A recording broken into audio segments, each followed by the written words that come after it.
السلام علیکم. آج ہم جس ٹاپک پر بات کرنے والے ہیں وہ ہے ہمارا QSO کی سیریز کے اندر چیپٹر 6 اور اس کے اندر ہم ٹاپک پڑھ رہے تھے of the exclusion of oral by documentary evidence اور اس کے اندر آرٹیکلز آتے ہیں 102 سے لے کر 110 تک. اور آج کی ویڈیو کے اندر ہم پڑھیں گے آرٹیکل 103. اس کے اندر بھی بتایا گیا ہے کہ exclusion of evidence of oral agreement کہ آپ اورل ایگریمنٹ کے بارے میں بات نہیں کر سکتے جب ریٹن ایگریمنٹ کی بات ہو چکی ہو. تو اس آرٹیکل کو پڑھتے ہیں تو اس کو سمجھتے ہیں. لیکن آج کی ویڈیو کے اندر ہم اس آرٹیکل کو 2 پارٹس میں کریں گے کیونکہ یہ آرٹیکل اور اس کی ساری السٹریشنز کو ہم کور کریں گے تو اس طرح کرنے سے ویڈیو بہت لمبی ہو جائے گی. تو اس کو ہم 2 پارٹس میں بنائیں گے تاکہ ویڈیو بھی لمبی نہ ہو اور آرٹیکل بھی کمپلیٹ ہم سمجھ لیں. تو شروع کرتے ہیں آرٹیکل 103.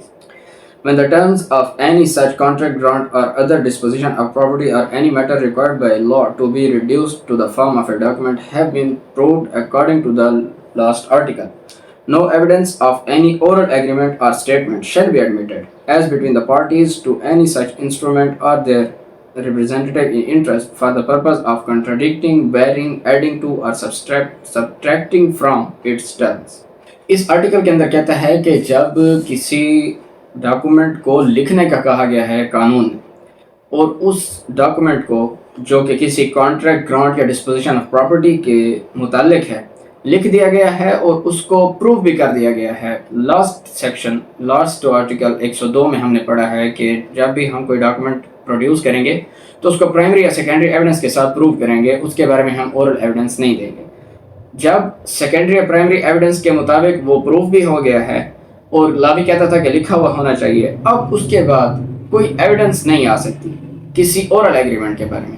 ڈاکومنٹ لکھا گیا، وہ سیکنڈری اور پرائمری ایویڈنس کے ساتھ پروو ہو گیا تو اس کے بارے میں اب ایویڈنس نہیں دی جا سکتی کہ اس کے بعد ہمارا ایک اورل ایگریمنٹ بھی ہوا تھا اور وہ جو ہے اس کانٹریکٹ کو یا تو کنٹراڈکٹ کر رہا ہے یا چینج کر رہا ہے. یعنی کنٹراڈکٹ یعنی کہ اس کے متضاد جا رہے ہیں، یا اس کو چینج کر رہا ہے، یا اس میں کچھ ایڈ کر رہا ہے، یا اس میں سے کچھ کم کر رہا ہے. پارٹیز کے درمیان یا ان کے ریپریزنٹیٹیوز کے درمیان اس چیز کی اجازت بالکل نہیں دی جائے گی. یعنی کہ ایک بات جو پروو ہو گئی، ایک ڈاکومنٹ جو پروو ہو گیا، اس کے بعد اب آپ اس ڈاکومنٹ کی اندر کوئی چینجنگ کرنا چاہتے ہیں اور کہتے ہیں کہ ہمارے اورل ایگریمنٹ ہوا تھا اور اس کے اوپر آپ ایویڈنس دینا چاہتے ہیں تو اس کی اجازت قانون میں نہیں ہے. یہ ہو گیا جنرل رول. اس کی 3 ایگزامپلس بھی دی گئی ہیں. السٹریشن ABC اسی کے ساتھ ڈیل کرتی ہے کہ a policy of insurance is effected on goods in ships from Karachi to London. The goods are shipped in a particular ship which is lost. The fact that particular ship was orally accepted from the policy cannot be proved. ایک سامان بھیجنا تھا کراچی سے London, اس سامان کی insurance کر دی گئی اور اس کو ایک جہاز کے اوپر لاد دیا گیا تاکہ اس کو لندن روانہ کر دیا جائے. آگے جا کر وہ جہاز گم ہو جاتا ہے. اب انشورنس پالیسی والے یہ نہیں کہہ سکتے کہ یہ جو مخصوص جہاز تھا یہ ہمارے اس کانٹریکٹ سے الگ تھا. جو کانٹریکٹ کے اندر بات لکھ دی گئی ہے بس وہ ہو گئی ہے. اس کے بعد آپ نہیں کہہ سکتے کہ ہمارا ایک اورل ایگریمنٹ ہوا تھا اور یہ والا جو جہاز تھا اس کو ہم نے استثناء دیا تھا، یہ انشورنس میں نہیں ہے لہٰذا ہم اس کے پیسے نہیں دیں گے. اس کی اجازت نہیں ہوگی. السٹریشن B ہے A agrees absolutely in writing to pay B ₹1,000 on the 1st March 1984. The fact that at the same time an oral agreement was made that the money should not be paid till the 31st March cannot be proved. ایک contract ہوا ہے A اور B کے درمیان جس کے اندر وہ agri کرتے ہیں کہ اس کو لکھتے ہیں ہم، اور اس کے اندر انہوں نے لکھ دیا کہ 1 مارچ کو 1,000 روپے مجھے تم نے دینے. ٹھیک ہو گیا. اور آگے چل کر اب کوئی یہ کہے کہ نہیں اسی وقت پھر ہمارا یہ بھی طے ہو گیا تھا لیکن اورلی طے ہوا تھا کہ 1 مارچ کو نہیں 31 مارچ کو پیسے دینے. لکھے ہوئے 1 مارچ ہیں اور وہ کہہ رہا ہے کہ نہیں ہمارا اس کے بعد اورل ایگریمنٹ ہو گیا تھا، ہم نے لکھا نہیں ہے کہ ہم اسی وقت ہم نے اورل ایگریمنٹ کیا ہے کہ 1 مارچ نہیں 31 مارچ کو پیسے دیں گے. تو اس کی اجازت نہیں دے گی عدالت. آپ کو یہ ایویڈنس ایڈمٹ کرنے کی بھی اجازت عدالت نہیں دے گی. السٹریشن C ہے An estate called the Khanpur estate is sold by a deed which contains a map of the property sold. The fact that the land not included in the map had always been regarded as part of the estate and was meant to pass by the deed cannot be proved. ایک state ہے خانپور کے نام سے، وہ بیچی جا رہی ہے ایک نقشے کے مطابق، ایک ڈیڈ کے مطابق. اس کو جب بیچ دیا گیا تو بیچنے کے بعد وہ پارٹی کہتی ہے کہ جو اس کے ساتھ والی وہ جو ڈیڈ ہے نا اس کو بھی اس نقشے کا حصہ شروع سے سمجھا جا رہا ہے. یعنی کہ جو اس ڈیڈ کے اندر لکھا ہوا ہے اسٹیٹ جو اس کو بیچے گا تو ساتھ والی یہ جو پلاٹ ہے اس کو بھی ساتھ بیچا ہوا تصور کیا جائے گا. اور اس کے اوپر آپ کوئی اورل ایگریمنٹ دیتے ہیں یا اورل ایویڈنس دیتے ہیں تو اس کی اجازت بالکل بھی نہیں ہوگی. یعنی جو نقشے کے اندر اسٹیٹ لکھی ہوئی ہے اس کے بارے میں ایگریمنٹ ہو گیا اور اس کو بیچنے کی بات بھی ہوگی, اس کے ساتھ جو لینڈ پڑا ہے اس کے بارے میں کہا جا رہا ہے کہ یہ بھی اسی نقشے کا حصہ اور اسی ڈیٹ کا حصہ سمجھا جاتا ہے, لہٰذا یہ بھی بک گیا, اس کی اجازت نہیں ہوگی. اب یہ ہو گیا جنرل رول, لیکن اس کی 6 ایکسیپشنز ہیں کہ کن جگہوں کے اوپر آپ پھر اورل ایگریمنٹ یا اورل ایویڈنس دے سکتے ہیں. آپ کہہ سکتے ہیں کہ لکھے ہوئے کے بعد ہمارا اورل ہو گیا تھا اور اس کی یہ شہادت ہے. وہ کیسز ہم پڑھتے ہیں. پرووائزر 1 ہے any fact may be proved which would invalidate any document or which would entitle any person to any decree or order relating thereto, such as fraud, intimidation, illegality, want of due execution, want of capacity in any contracting party, want or failure of consideration or mistake in fact or law.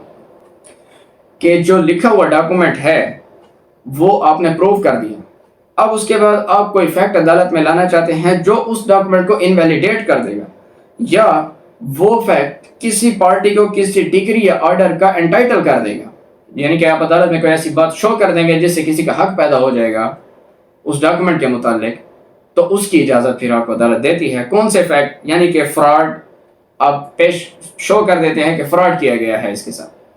اس کی example بھی دی گئی ہے fraud کی. اس کی illustration D جو ہے وہ fraud مسریپریزنٹیشن کے ساتھ ڈیل کرتی ہے کہ A enters into a contract written contract with B to work certain mines, the property of B, upon certain terms. A was induced to do so by a misrepresentation of B's as to their value. This fact may be proved. کہ A نے B کے ساتھ return contract کیا کہ تم نے میرے mines کانوں کے اوپر کام کرنا ہے اتنی اجرت کے اوپر اتنے ٹائم میں کام کرنا ہے. ٹھیک ہو گیا. اب بعد میں پتہ چلتا ہے کہ اے نے یہ جو اس کو ویلیو بتائی گئی کہ میرے کانوں کی جو ویلیو ہے مائنز کی وہ اتنی ہے, یہ اس نے مس ریپرزنٹیشن کی تھی, فراڈ کیا تھا. لہٰذا چاہے لکھی ہوئی ویلیو جو بھی ہے, چاہے لکھا ہوا کانٹریکٹ جو بھی ہے, اس نے کہا تھا کہ میں کام کروں گا ان پیسوں کے اوپر اور ان ٹرمز کے اوپر, لیکن جو موقع کے اوپر ٹرمز ہیں وہ یہ والی نہیں ہے جو اس نے بتائی ہیں, اس نے مس ریپرزنٹیشن کی. اب یہ فیکٹ اگر آپ لکھے ہوئے ڈاکومنٹ کے بارے میں عدالت میں پیش کر دیتے ہیں جس سے آپ کا کوئی رائٹ یا ڈگری یا آرڈر مل جائے گا آپ کو, یا آپ اس ڈاکومنٹ کو انویلیڈیٹ کر دیں گے, تو آپ کو عدالت اجازت دے گی, آپ اس کو آلریڈی پروو کر سکتے. اسی طرح دوسرا فیکٹ بتایا گیا ہے انٹیمیڈیشن. انٹیمیڈیشن کہتے ہیں کسی کو دباؤ ڈالنا, دھمکی دینا, دباؤ سے کام کرنا, اس کو کہتے ہیں انٹیمیڈیشن. اگر اس طرح سے ڈاکومنٹ لکھوایا گیا ہے اس کو بھی آپ پروو کر سکتے ہیں. انلیگیلٹی ہے کوئی ڈاکومنٹ کے اندر, جو ڈاکومنٹ لکھا گیا ہے اور پروو ہو چکا ہے, آپ اس کے بارے میں کہ اورل ایگریمنٹ دیتے ہیں کہ جناب اس کے اندر آپ اورل ایویڈنس دیتے ہیں کہ اس کے اندر انلیگیلٹی ہے, یہ والی انلیگیلٹی ہے, یعنی کہ ایک لکھا ہوا ڈاکومنٹ ہے اور اس کے اوپر 2 گواہان کا ہونا ضروری ہے اور اس کے اندر 2 گواہان نہیں ہیں, تو یہ انلیگیلٹی ہے. تو اس قسم کا فیکٹ بھی آپ پروو کر سکتے ہیں. وانٹ آف ڈیو ایگزیکیوشن ہے کہ یہ صحیح طرح سے ایگزیکیوٹ نہیں کیا گیا, یعنی کہ جس بندوں نے اٹیسٹ کرنا تھا وہ یہ بندے نہیں ہیں اور جس نے اس کی تصدیق کرنی تھی اس کو بھی نہیں رکھا گیا, لہٰذا وانٹ آف ایگزیکیوشن ہے اس کے اندر, تو اس کو آپ اورل ایگریمنٹ دے سکتے ہیں, اورل ایویڈنس دے سکتے ہیں. Want of capacity in any contracting party, اب یہ فیکٹ شو کر دیتے ہیں کہ جو پارٹیز تھیں وہ تو کانٹریکٹنگ کے لیے اہل نہیں تھی, کمپیٹنٹ نہیں تھی. مائنر سے کانٹریکٹ کرا لیا گیا ہے یا کسی نشے میں انسان سے یا پاگل انسان سے کانٹریکٹ کرا لیا گیا ہے, تو ایسا کانٹریکٹ انویلڈ ہو جائے گا. وانٹ اور فیلئر آف کنسیڈریشن, کہ اس کے اندر کنسیڈریشن کی کمی ہے, وانٹ کہتے ہیں فیلئر کو, کہ اس کے اندر کنسیڈریشن نہیں تھی, ڈاکومنٹ جو لکھا گیا ہے اس کے اندر معاوضہ نہیں تھا. اس کی السٹریشن بھی دی گئی ہے, جو اس کی السٹریشن آئی ہے وہ اس کے ساتھ ڈیل کرتے ہیں کہ A applies to B for a debt due to A by sending a receipt for the money. B keeps the receipt and does not send the money in a suit for the amount. A میں prove دس. اے نے be کو پیسے دیے تھے ادھر اور be سے واپس لینے تھے, اس نے رسید بنا کر اس کو دے دی کہ یہ دیکھو میں نے رسید بنا لی ہے کہ آپ مجھے پیسے پے کر دیے ہیں, کام کو شارٹ کرتے ہیں لہٰذا پیسے بھیجنے, رسید میں نے پہلے بنا لیا. وہ کیا کرتا ہے, وہ اس رسید کو اپنے پاس رکھ لیتا ہے اور پیسے اس کو سینڈ نہیں کرتا, اور عدالت میں جب کل کو یہ دعویٰ کرتا ہے کہ یہ مجھے پیسے نہیں دے رہا تو وہ والی رسید شو کرتے تھے کہ یہ دیکھیں جناب میں نے اس کو پیسے دے دیے ہیں, یہ رسید اس نے خود مجھے لکھ کر دی.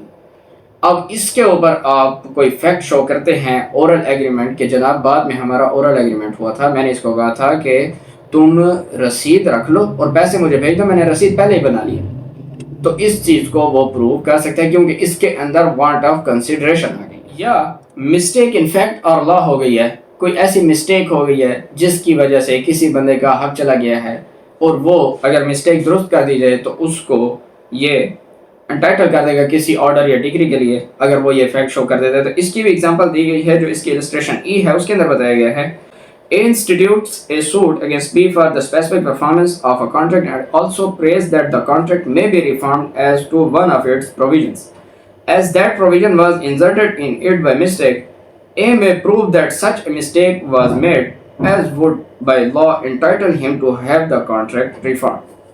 اے بی کے اوپر اسپیسیفک پرفارمنس کا دعویٰ کرتا ہے کہ اس کا میرا یہ معاہدہ ہوا تھا لہٰذا اس کو عدالت کہے کہ یہ میرے ساتھ یہ کانٹریکٹ پورا کرے. اس کے ساتھ وہ یہ بھی استدعا کرتا ہے کہ میرے کانٹریکٹ میں ایک غلطی ہو گئی تھی لہٰذا اس غلطی کو بھی ٹھیک کیا جائے تاکہ میرا یہ کانٹریکٹ درست ہو جائے. اب وہ غلطی ایسی تھی کہ اگر اس کو ٹھیک کیا جائے تو قانون اس کی اجازت دیتا ہے. تو یہ فیکٹ اگر وہ عدالت میں پیش کر دیتا ہے تو جو ریٹن ڈاکومنٹ یا ریٹن کانٹریکٹ جو پہلے پروو ہو چکا ہے اس کے بارے میں آپ یہ شو کر دیتے ہیں کہ اس کے اندر غلطی ہو گئی تھی تو عدالت آپ کو اجازت دیتی ہے کیونکہ اس کی وجہ سے آپ انٹائٹل ہو جائیں گے آرڈر یا ڈگری کے لیے. یعنی کہ جو یہ آرڈر اس کیس کے اندر نکلے گا اس کے اندر آپ کا حق ہو جائے گا, آپ کا وہ جو ڈاکومنٹ خراب تھا وہ ٹھیک ہو جائے گا, لہٰذا اس کی بھی اجازت عدالت دیتی. تو یہ تھا جی آج کا ہمارا لیکچر آرٹیکل 103 کے ہاف پارٹ کا. امید ہے کہ آپ کو ان کی سمجھ آ گئی ہوگی. اگر آپ کا کوئی کوشچن ہے تو آپ کمنٹس باکس میں پوچھ سکتے ہیں. ملتے ہیں اپنی اگلی ویڈیو میں جس کے اندر ہم اس کے ریمیننگ پارٹ کو کمپلیٹ کریں گے. تب تک کے لیے تھینک یو سو مچ. اللہ حافظ.